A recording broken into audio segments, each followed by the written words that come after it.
Hosted by you/greatest throw man. I, 41M, have 2 kids with my ex-wife, 42F. They are John, 22M, and Sally, 20F. I live with my wife, 28F, and for the most part, everything was well until my potential future daughter-in-law, I'll call her Abby, came into the picture.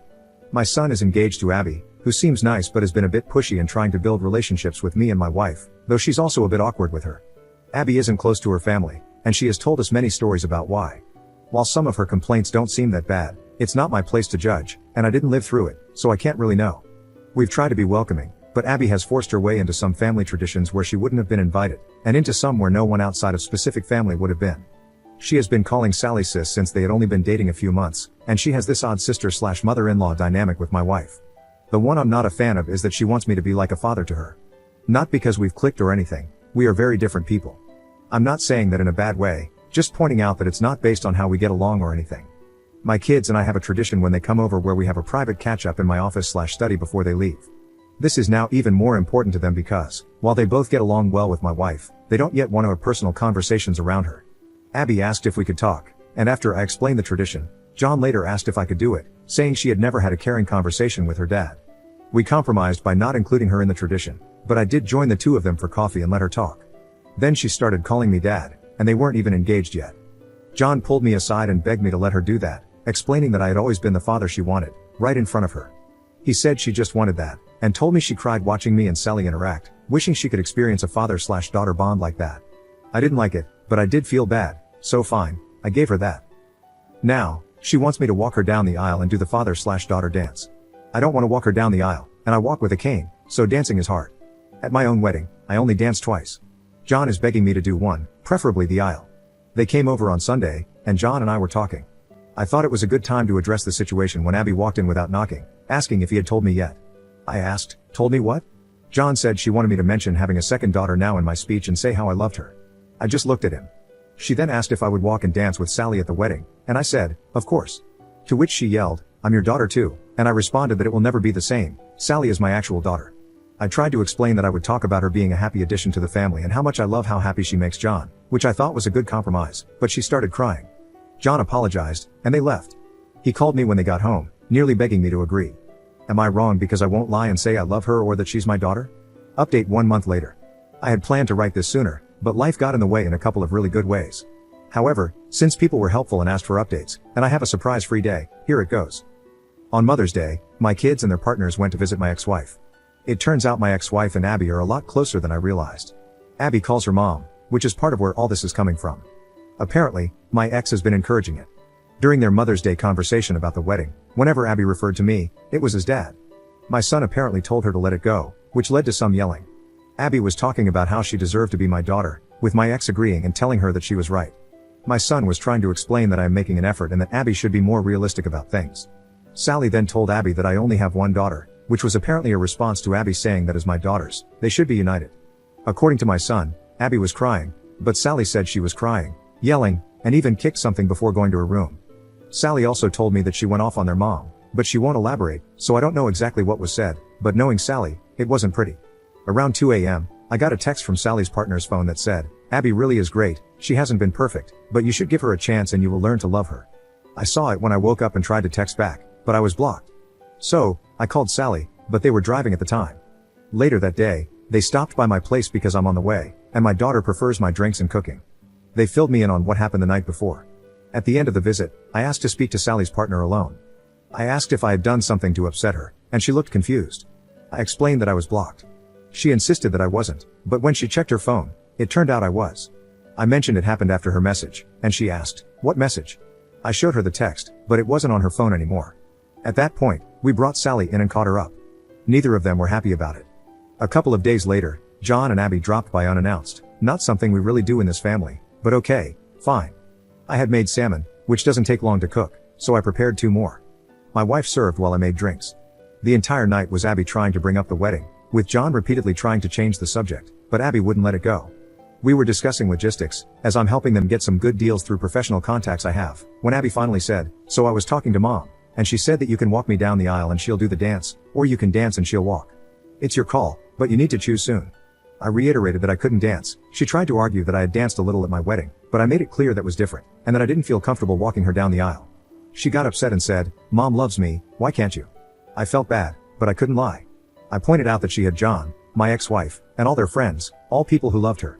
She replied, "But other than ex-wife's name, those aren't my parents." To which I said, "Neither am I." She became very emotional, so my wife and I gave them a few minutes alone. Later, when my son and I were alone, he looked exhausted. He explained that after Mother's Day, Abby had called Sally and kept insisting that they were both my daughters, saying I didn't get to be close with one but not both, and that it was them against me. At that point, Sally cried havoc and let slip the dogs of war. Things were said, grievances were aired, and John had to hang up before it escalated further. Abby was shaken, but now there was a new problem. She had convinced herself that I didn't really mean what I had been saying and that I was only doing it for Sally. John assured me that he would handle it. He didn't handle it. Now, I get text messages from Abby every couple of days, acting like we have a secret relationship that Sally doesn't know about. She even called herself my secret daughter and added a lol. She invited my wife to lunch, saying, 2 out of 3 of his girls going out. She's also started using the pressure of showing up at events, like a recent barbecue, to create a certain image. She hugs me more and holds the hug for longer, constantly wanting pictures with just me or my wife and me, but always a few with just me, which she then posts with captions I don't like. My wife is getting especially annoyed with how Abby acts around her. Apparently, Abby surprised her with Father's Day plans for me that had to be shut down, though she still managed to insert herself into the day. Despite this, my wife has a soft spot for Abby, and when she gets emotional, my wife caves. I asked John if he was upset with me, and he said no, he just wished things were different. He reassured me that we're good, but he's worried about his relationship with Sally. That's when I took the advice of some people and suggested premarital counseling. He said he would talk about it. Meanwhile, Abby is insisting that Sally come to her dress fitting. That shop should charge pay-per-view for that potential Royal Rumble, because Sally isn't holding back her feelings anymore. I told John that Sally loves him and that I'll talk to her, but for now, it's stressful all around. Abby is driving my wife crazy with her constant ideas of what my girls should be doing, driving me crazy with all this dad-daughter content, and she's pushed Sally to the edge. Oh, and last night, she sent me an email with 3 different father-daughter dance styles and song options, so I'm definitely not feeling any more respected or heard than before. The 6 of us have barely been in the same room since Father's Day, which was great, until it turned into a complete disaster. Sorry this is so long, but with all the craziness, this is still the abridged version. We're supposed to meet on Friday, and Sally's partner and I have a bet going about how badly it will go. So onward and upward, I guess. I hope you fathers had a less dramatic day than I did. Second update 3.5 months later. I've gotten requests for updates on my situation, and apologies in advance for the length. There's been a lot going on. I mentioned in a comment previously about my wife's pregnancy, and I'm happy to say that it's going well. My main focus has been keeping her as stress-free and pampered as possible. It's such a different experience this time, both because I'm much more involved and because my relationship with my wife is so much better than it was with my ex. Sally has been amazing, and even her partner has been great, helping with the nursery or driving her around when I can't. What my wife doesn't know, because it's a surprise, is that my son has been building a crib for the baby. He's modeling it after the one I built for him and his sister, as a way of showing his support. My son is a good man, and I know he's still in there, he just has a soft spot for Abby. And I guess this is the part of the movie where Godzilla shows up and starts busting up buildings.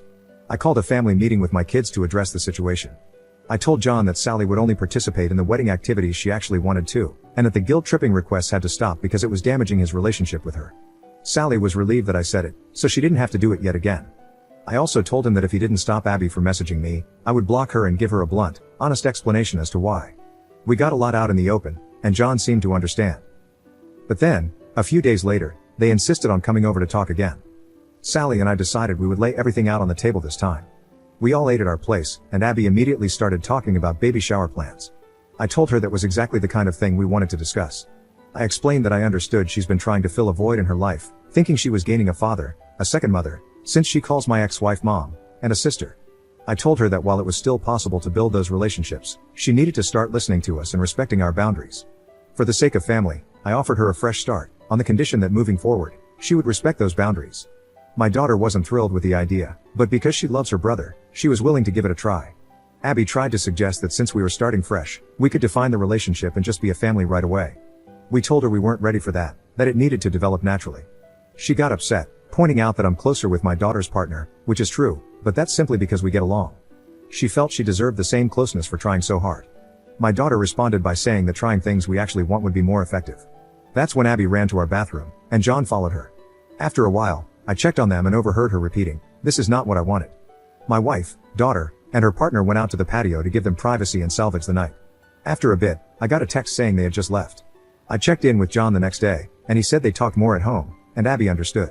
For a couple of weeks, things were good. The excessive text stopped, except for the occasional wedding question since the date was getting closer. She stopped pushing herself on my wife and Sally, and we assumed she was involving us less in wedding planning out of respect.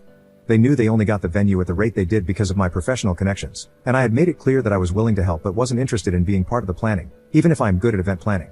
We thought things were finally settling down. Then, I got a call from the venue telling me the card I used had been declined. This was a specific card I use for big purchases because of the miles, so I knew it had a high limit. That's when I found out they had changed the wedding date by 2 months, even though they were told I'd still be on the hook for most of the money due to how close it was to the original date. I was furious. I've been fortunate in life financially, but I'm not wealthy enough to just blow off deposits like they're nothing. I called my son and told him he needed to get to the house ASAP, just him. But of course, they both showed up. When they arrived, Abby started with, "Dad." I think I just responded, "You have got to be effing kidding me," and walked toward the table. Abby had the nerve to ask where dinner was. My response wasn't polite, as I made it clear that dinner was not the reason they were there. I hoped my son wouldn't lie to me, so I asked him directly what was going on with the venue. Abby started diving into wedding details, but my son cut her off, explaining that they postponed the wedding because my ex-wife was unavailable due to surgery. He hadn't told me because he was trying to put together the money to cover the lost deposit himself and had just reached out to guests to inform them of the change. And that's when Abby chimed in with, "We have extra time to work on our dance." As this was happening, my wife came home. I was walking her toward the bedroom when Abby made her comment about extra time to work on our dance. With my pregnant wife by my side, I calmly said something like, "I have different feelings about that and will elaborate further shortly." I got my wife settled, gave her some water, turned on her favorite songs, and headed back to the table. That's when I let loose. I said something along the lines of, "You are out of your effing mind. Have you even been listening?" I made it clear that I was done with this nonsense, and we all were. I lost my cool, asking her if she hadn't heard a word we said last time because her head was so far up her rear. She was stunned silent and just looked at me. With little filter, I laid it all out, explaining what Sally and I really thought of our time with her and how she's been trying to force us to love her without even bothering to truly get to know us. She started crying, stood up, and shouted, "Then what was this even for?" John immediately asked what she meant, wondering if she was talking about their relationship, and he started to freak out. Abby, in a frantic state, clarified that she meant delaying the wedding. And here's the kicker, and yes, I'm pouring another drink just to write this. It was all a ploy. Apparently, my ex-wife and Abby came up with the idea that if I had more time, I would come around. My ex told Abby not to worry about the money because I'm loaded. My ex has always been bitter that I make so much more now than I did when we were married, as if my financial success was out of spite rather than a result of my career progression. I honestly believe she did this on purpose, just to stir things up. But she not only told me that lie, she and my ex had also told John the same story. He was distraught, repeatedly saying, "You lied to me," as Abby tried to spin it, but he was letting it all out, about how much he had defended her, covered for her, and now, she had lied to him too. She got defensive, blaming my ex for filling her head with things and blaming me for being stubborn. She yelled, "Why can't I just effing call him dad?" And then, after all this time, I finally heard John snap back, "Because he is not your effing dad." She started crying, saying something about how he was the one who told her she could call me that. John responded that he had only said she might be able to one day, but he had told her again and again to slow down. She broke down, sobbing, and went to sit in her chair but missed and fell to the floor. It was funny in the moment, not gonna lie, and I admittedly chuckled and hid my mouth behind my drink. This only led to more sobbing. I said I needed to check on my wife, and as I walked out, Abby was still repeating, "I just want him to be my dad too." When I came back out, John was walking Abby to the door and apologized. I told him there was no need to apologize, and they left. A few days later, John came over, and we had a good talk. He said they had a long conversation at home, and he even asked her if she would have still dated him if there was never a chance of being part of the family. While he believed her when she said yes, she also admitted that I was a big draw for her. She said I was the kind of dad she always wanted, and my relationship with Sally was what she had always hoped for. The way she said it made John doubt whether she truly loves him for who he is. I brought up marriage counseling again and mentioned how, even though it didn't save my marriage with his mother, it provided clarity and an impartial voice. I pointed out that while they both like coming to me for advice, I can't be impartial. If they are serious about making their relationship work, they need to do it for real and with professional help. Abby texted me, asking if I was the one who suggested therapy. I replied with, "Does it matter if John wants to?" She questioned why it was so bad that she cared about my opinion, and I simply told her that John's opinion should matter most to her. Apparently, this led to a fight between them, but the result was that she agreed to the counseling, and the wedding has been postponed. I may have done a celebratory dance. They're now in counseling, and while John says she's struggling with it, I obviously don't know the details. She's been pushing for Sally and me to attend a session with her, but Sally told her she didn't want to hear Sally unfiltered, and I'm not interested either. On the plus side, Abby has been leaving Sally alone, and she's stopped texting me except for the occasional general question, though these still sometimes include attempts to go deeper. My wife still spends time with her occasionally, as Abby is very interested in her pregnancy, more than I'd like, honestly, but it's my wife's choice. So that's where things stand. Sorry this got so long, But booze makes for a terrible editor. Third update 1.5 months later. I was told I should do updates here. People have been asking me to get into what went down on Father's Day and at their mother's house. I've been extremely busy these last few months, but I'm enjoying my temporary unemployment and thought of this account because of some recent Thanksgiving drama. I'll do an update and then share what happened earlier. Oh, and to whoever made the joke about Abby finally getting me to dance, that made me laugh. I shared it with the family. My time has been largely spent caring for my wife. I tend to dote, I know. We're having a boy. We're really excited, though neither of us had a strong gender preference. I've raised both boys and girls, and both experiences were wonderful. Now, we're discussing names and who we're going to honor. I thought everything had been quiet, but I recently found my wife crying and realized I was wrong. Given how busy I've been with work, and with my wife knowing I'd be free again once this month started, she had kept something to herself. Apparently, Abby has been pushing for one Thanksgiving this year. Things had been quiet with Abby. My son said the wedding blowing up woke her up and that therapy had been helping, but then this happened.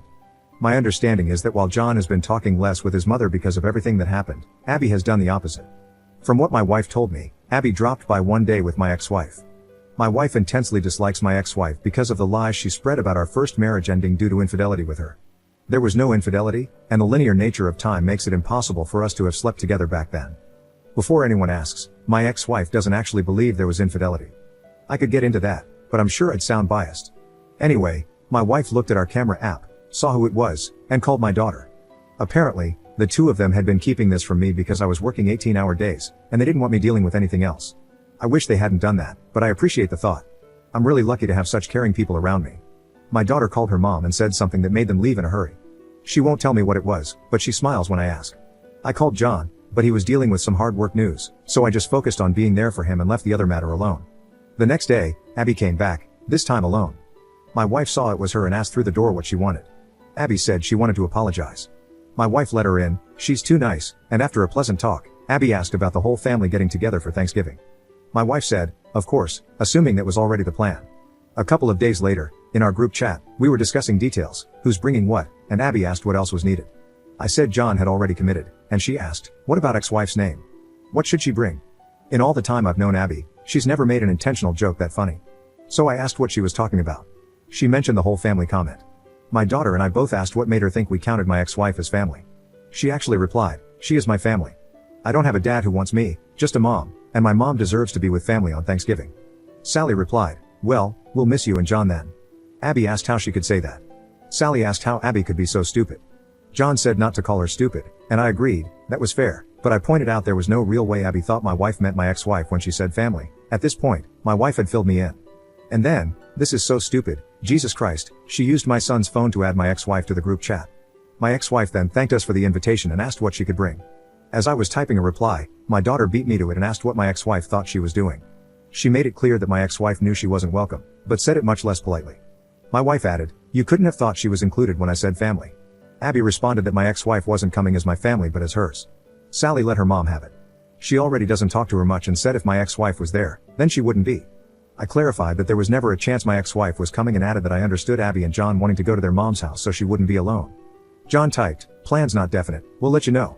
He later told me he wasn't going to his mom's place but wanted to tell Abby first. All I can think about is Abby's comment about not having a dad who wants her. It means she's still thinking about me as a dad, I believe, just a negligent one. I mentioned that to my son, and he said he noticed it too. He had even brought it up in therapy because family is such a frequent topic, though I don't know the details. Wow, I thought this would be brief, but it was a lot. I'll share the crazy stories later if there are people reading this who want me to. I don't know how posting here works in terms of visibility, but it feels good to get this out.